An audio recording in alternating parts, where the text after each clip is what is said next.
ओम नमो भगवती वासुदेवाय।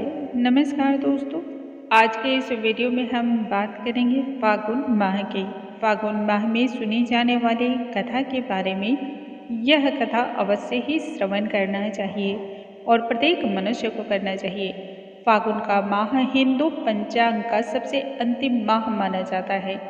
इस महीने की पूर्णिमा जो होती है वह फाल्गुनी नक्षत्र होने के कारण ही इस माह का नाम फाल्गुन पड़ा हुआ है। इस माह में चारों ही तरफ रंग, आनंद और उल्लास दिखलाई देती है। धीरे धीरे गर्मी की शुरुआत होने लगती है और सर्द कम होने लगती है। दोस्तों, हिंदू पंचांग को यदि देखते हैं तो नववर्ष का जो पहला माह होता है वह चैत्र मास होता है और आखिरी माह फागुन होता है।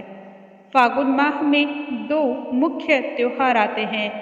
पहला महाशिवरात्रि, जो कि महादेव का अत्यंत ही प्रिय त्योहार है, और दूसरा रंगों का त्योहार होली।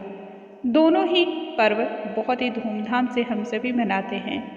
इस माह में भगवान शिव, भगवान श्री गणेश, चंद्र देवता और भगवान श्री कृष्ण की विशेष रूप से पूजा और आराधना की जाती है। फागुन का जो माह होता है विशेषकर भगवान शिव को समर्पित किया गया है और भगवान चंद्र देवता को समर्पित किया जाता है। इसलिए चंद्र देवता की विशेषकर इस माह में पूजा अर्चना की जाती है और उनसे आशीर्वाद प्राप्त किया जाता है। चंद्रमा हमारे मन, बुद्धि और शांति का कारक होता है।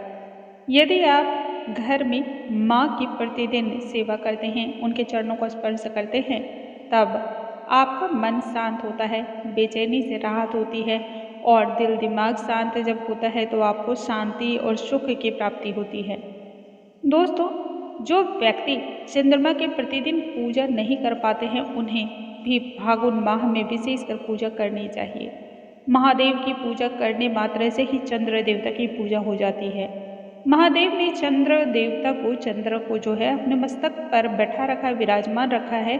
तो जो भक्त फागुन माह में शिवलिंग पर प्रत्येक दिन जल और दूध अभिषेक करते हैं, उन भक्तों के लिए बहुत ही विशेष यह जानकारी है कि वह जाने और अनजाने में ही चंद्र देवता की भी पूजा कर रहे हैं भगवान भोलेनाथ के साथ साथ। जो व्यक्ति मानसिक तनाव में हमेशा घिरा हुआ रहता है या सेहत को लेकर के हमेशा ही कोई न कोई चिंता उसे लगी रहती है, उसे भी फागुन माह में भगवान भोलेनाथ का अभिषेक अवश्य करना चाहिए। इससे व्यक्ति के कुंडली में चंद्रमा से जुड़ा हुआ जो भी दोष होता है ना, वह सभी दूर होता है। देखिए, आपकी बेचैनी, आपकी तनाव की स्थिति या फिर आपकी सेहत यदि सही नहीं रहती हो तो इसका सीधा सा मतलब है कि चंद्रमा आपकी कुंडली में सही फल नहीं दे रहा है, चंद्रमा अशुभ प्रभाव को दे रहा है। ऐसे में प्रत्येक व्यक्ति को फागुन माह में भगवान भोलेनाथ की उपासना तो निश्चय रूप से करनी चाहिए और यदि संभव हो तो रात्रि में चंद्र देवता को अर्घ्य देना चाहिए।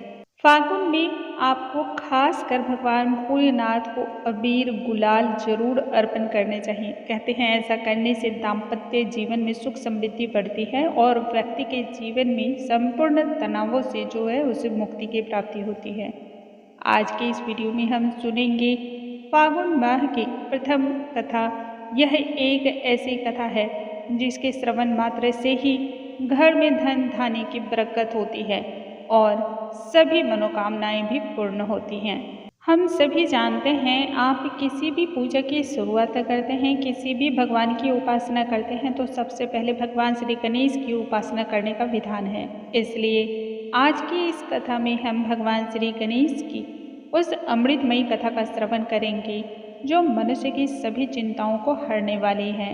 आइए हम भगवान श्री गणेश की इस कथा का श्रवण करते हैं और अपने दिन को शुभ बनाते हैं, साथ ही इससे पुण्य की प्राप्ति भी होती है। श्री वक्रतुंड महाकाय सूर्यकोटि समप्रभा निर्विघ्नं कुरु मे देव सर्वकार्येषु सर्वदा। सतयुग की बात है, एक धर्मात्मा राजा राज्य किया करता था। वह राजा बहुत ही धार्मिक प्रवृत्ति का था। उस राजा के राज्य में एक ब्राह्मण था। ब्राह्मण का नाम विष्णु शर्मा था। विष्णु शर्मा के 7 पुत्र थे और वे 7 अलग अलग रहा करते थे। धीरे धीरे इसी प्रकार से समय बीतता गया और विष्णु शर्मा अब वृद्धावस्था में आ पहुँचे।